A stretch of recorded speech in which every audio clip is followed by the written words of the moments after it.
Hello Aquarius rising, thank you for joining me. In this video we will be discussing the full moon in Libra coming up on April 5th. We will also touch on the recent ingress of Pluto out of Capricorn into Aquarius. This is a big deal for everybody. This is a huge energy shift. Pluto has been in Capricorn since 2008, really shaking up, bringing its upheaval to one particular sector of everybody's lives. It just moved into Aquarius, where it will be for the next 20 years. So if you want to find out what that will be coming up for you, what the potentials are that could be bringing for you, stay tuned. But first, let's start with the full moon.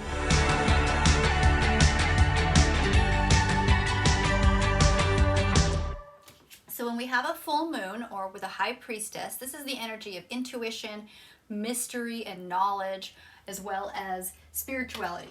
So at this point, the moon is in Libra. For you, Aquarius, Libra is your 9th house. That is the house of wisdom, education, travel, especially long distance travel, and philosophy. When we have a full moon,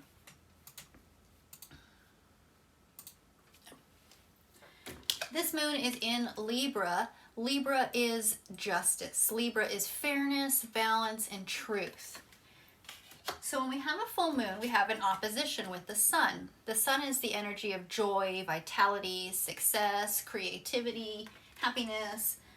It's in the opposite house, which is the 3rd house. That's your Aries house, is your 3rd house, and that's the house of communication. Aries is authority, power, and leadership. So when the sun is there, it's having the sun and moon opposition is bringing a tension between your intellectual pursuits and your personal beliefs or communication. This opposition between the moon and the sun can create struggle between what you believe and what you can effectively communicate to others. Jupiter, or the Wheel of Fortune, this is the energy of cycles, changes, destiny, as well as growth and expansion. It's also joining the sun in this 3rd house in Aries. So this is further highlighting this tension between seeking harmony in your beliefs and being able to expand your intellectual horizons. The Sun and Jupiter conjunction can intensify this tension by adding a desire for adventure and independence.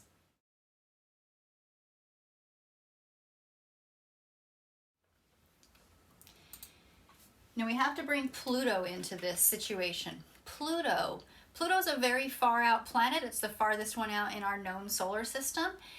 It takes a long time to get through a sign. So it has been in Capricorn in your 12th house for the past 15 or 16 years roughly. It's been there since 2008. Pluto has been in this house of subconscious, solitude, sacrifice, spirituality. This is the house of habits or self-undoing behaviors, self-destructive behaviors. In Capricorn, the energy is materialism. This is the energy of temptation and enslavement, generally the chains that we put on ourselves. And the 12th house can be the house of addictions or self-destructive behavior. So Pluto in this house for the past 15 years has really been bringing upheaval and creating chaos, frankly, in that area of your life. Now, just last week, it moved into Aquarius, which is your 1st house. So not only is it shifting into a different house, but it's shifting energy. It is now in Aquarius, and Aquarius is the energy of hope, inspiration, and guidance. This is your 1st house. This is the house of self, identity, appearance. So Pluto moving into your 1st house is bringing this new upheaval, shifting, changing, judgment, rebirth, and awakening to your sense of self and identity and your appearance, as well as your perspective on the world. Now, over the next 18 months or so, Pluto is going to jump back and forth between Aquarius and Capricorn. But by the end of November of 2024, it will make its way into Aquarius for the last time. It will not go back into Capricorn in our lifetimes. There it will stay in Aquarius in your first house for 20 years. What does this mean? What is this bringing to you? What can you expect over the next 20 years? Of course, everything depends on your personal birth chart and nobody will have the same experience, but there is potential here for a transformational shift in how you present yourself to the world. You may be feeling compelled over the next 20 years to embrace a more authentic self-expression and to let go of these limiting beliefs or patterns that have held you back in the past. This can involve deeper exploration of your own identity and the parts of yourself that you may have suppressed or denied for a very long time. Now, additionally, there may be some experience of a strong drive to pursue your personal ambitions and to assert your individuality in new and bold ways. Mercury, or the Magician, this is the energy of manifestation, action, and creation. Mercury is the only card in the tarot that has all 4 elements. It has coins, cups, swords, and wands, or earth, air, fire, and water. Mercury has the power to change anything, to manifest anything, to create magic. Mercury is in Taurus. Taurus is your 4th house. That's your house of home, family, private life, your past family or your foundation or your family of origin, or even beyond that, your roots, your heritage. It's also past experiences. So Mercury in this 4th house is making a 90-degree angle to this Pluto over here in your 1st house. And 90-degree angles are squares and they can bring challenges or tension. So what this is showing is it's highlighting a need to communicate your personal values and your beliefs while facing these power struggles or issues related to control and authority. This aspect may also bring a tendency towards obsessive thinking or a need to dig deeper to uncover hidden truths in your family or domestic matters.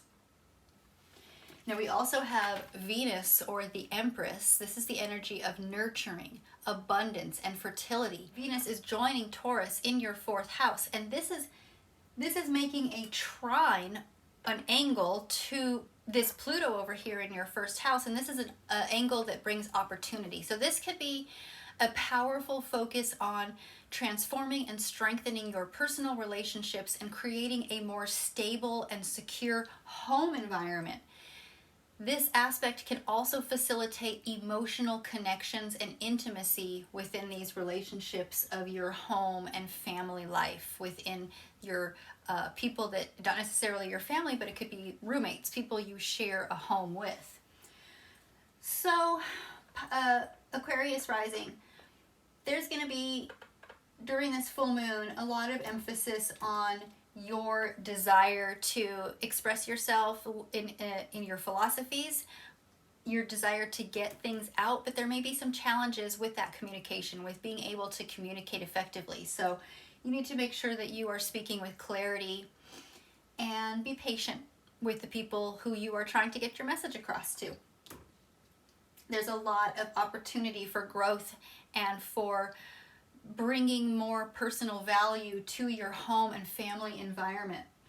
There's going to be some huge changes into who you are, how you present yourself, how you identify, and even how you see the world over the next 20 years. So Aquarius, we will be revisiting Pluto over the next year and a half as it makes its final ingress into Aquarius by the end of 2024. But for now, I hope that gives you some insight about what this preview will be feeling until June, when Pluto will make its way back into Capricorn for a few more months.